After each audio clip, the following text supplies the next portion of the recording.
Turun lagi nih saham-saham yang ada di Indonesia, bahkan penurunannya cukup dalam sekali. Bulan ini saja di Februari 2025, penurunannya sudah capai 8,12% untuk IHSG. Itu termasuk penurunan terdalam ketiga sejak IHSG di 2016. Penurunan lanjutnya yang paling besar itu di Februari 2020 dan Maret 2020. Dengan penurunan yang dalam ini, banyak news yang beredar yang menyatakan perusahaan-perusahaan merasa harga saham saat ini itu sudah murah. Hal itu ditujukan dengan cara mereka akan melakukan buyback. Jadi video kali ini kita akan membahas ya perusahaan-perusahaan yang sedang dalam periode buyback dan perusahaan-perusahaan yang akan melakukan buyback. Siapa saja mereka?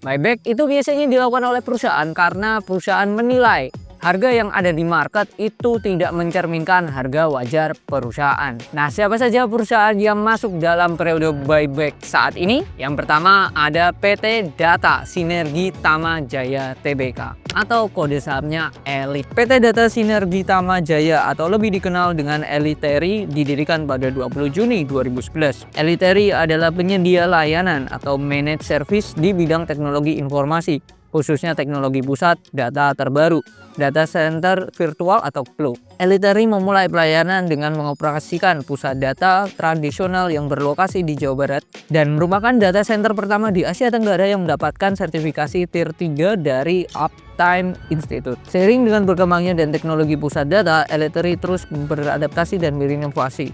Saat ini, Eliteri fokus pada teknologi pusat data terkini, yaitu pusat data virtual yang umum disebut dengan komputasi awan atau cloud computing.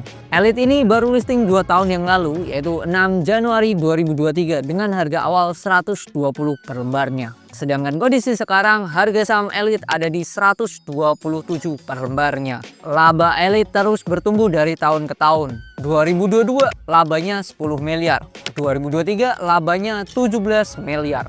Dan sampai kuartal ketiga 2024 labanya capai 23 miliar. Selain baru listing, Elit bisa dikatakan perusahaan yang rajin bagi dividen sejak mereka IPO. Sudah 2 tahun di bursa, histori dividennya atau dividen payout ratio yang dibagikan senilai 60% sampai 75%. Dengan asumsi DPR 60% saja. Potensi nantinya di 2025 mereka minimal membagikan dividen 6,5 per lembarnya. Jikalau hal itu terjadi, minimal dividen yieldnya itu ada di 5%. Saat ini Elit berada di periode buyback, di mana periode buyback ini terjadi pada 26 Juni 2024 sampai 25 Juni 2025. Alokasi dana yang disiapkan untuk buyback senilai 2 miliar rupiah. Sampai dengan Januari 2025, perusahaan telah merealisasikan dana buybacknya senilai 8.433.000 lembar saham. Dengan asumsi average buy-nya di harga sekarang yaitu 127 per lembarnya, jadi dana yang sudah dikeluarkan itu sekitar 1 miliar.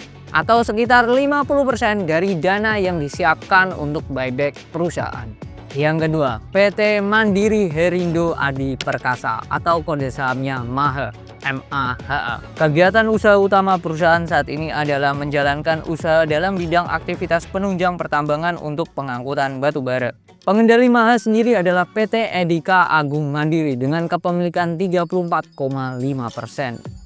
Selain MAHA, ada kode saham MCOL, di mana PT Edika Agung Mandiri juga sebagai pengendali di sana dengan kepemilikan 61%. Jadi bisa dikatakan MAHA dan MCOL ini punya hubungan, sama-sama anak perusahaan dari PT Edika Agung Mandiri. MAHA sendiri baru listing 25 Juli 2023 dengan harga awal 118 per lembarnya. Seperti saham-saham batubara dan turunannya, MAHA pun mempunyai dividen yang jumbo. Untuk buyback sendiri, MAHA menganggarkan budget 200 miliar rupiah. Periode buybacknya ada di 23 Oktober 2024 sampai 22 Oktober 2025. Sampai laporan akhir Januari 2025 sudah terrealisasi 164.767.200 lembar atau sudah terrealisasi 27,8 miliar atau setara dengan 14% dari total budget yang disiapkan perusahaan. Yang ketiga ada PT TBS Energi Utama Tbk atau kode sahamnya TOBA. TBS Energi Utama Tbk atau TOBA merupakan perusahaan yang berbasis di Indonesia yang bergerak dalam pertambangan batubara dan perkebunan kelapa sawit. Operasi bisnis perusahaan dibagi menjadi dua segmen, pertambangan batubara dan perkebunan. TOBA ini pengendalinya adalah Highland Strategic Holding Pti Ltd dengan kepemilikan 61%. Lalu PT Toba Sejahtera 8,6%, PT Bara Makmur Abadi 5,4% dan sisanya baru masyarakat. FYI aja, untuk PT Toba Sejahtera sendiri dimiliki oleh Opung Luhut Binsar Panjaitan. Net income Toba di kuartal 3 2024 capai 34,8 juta US dollar. Laba tersebut naik drastis dibandingkan tahun lalu di kuartal 3 2023. Kenaikannya capai 364%. Toba ini untuk buyback ada dana sebesar 474.558.690.626 rupiah atau maksimal mereka akan melakukan pembelian sebanyak 816.782.697 lembar. Rencananya buyback ini dilakukan 14 November 2024 sampai 14 November 2025. Akan tetapi sampai laporan registrasi bulanan pemegang saham di akhir Januari, belum ada realisasi buyback yang mereka lakukan. Itu tadi 3 perusahaan yang saat ini dalam periode buyback. Masih ada 3 perusahaan yang memberikan news akan melakukan buyback, tetapi mereka nantinya akan minta persetujuan terlebih dahulu dalam RUPS, Rapat Umum Pemegang Saham. Yang pertama ada Bank Negara Indonesia atau kode sahamnya BBNI. BBNI ini dalam prospektus anggaran untuk buybacknya mereka menyiapkan dana sebesar 905 miliar rupiah.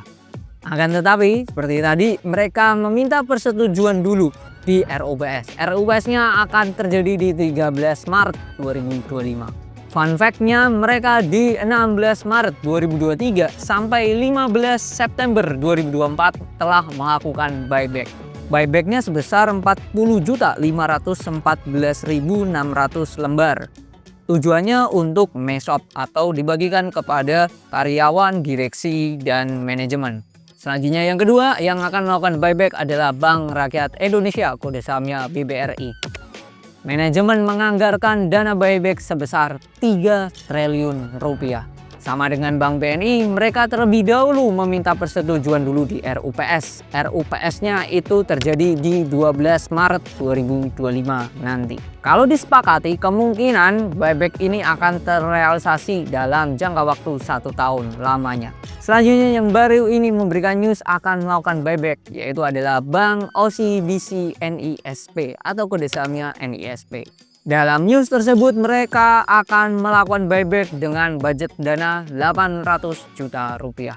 Akan tetapi periode buyback itu seperti yang tadi meminta persetujuan terlebih dahulu di RUPS pada 20 Maret 2025. Jadi itu ya perusahaan-perusahaan yang sedang dalam periode buyback dan akan melakukan buyback. FYI aja, buyback ini tidak ada keharusan atau kewajiban perusahaan menggunakan dana keseluruhan dari yang dianggarkan. Bisa saja itu direalisasikan semuanya, bisa saja sebagian, atau bisa saja tidak sama sekali. Namun buyback ini bisa menjadi gambaran bahwa perusahaan pun atau manajemen pun menilai harga yang ada di market saat ini itu pun lagi murah.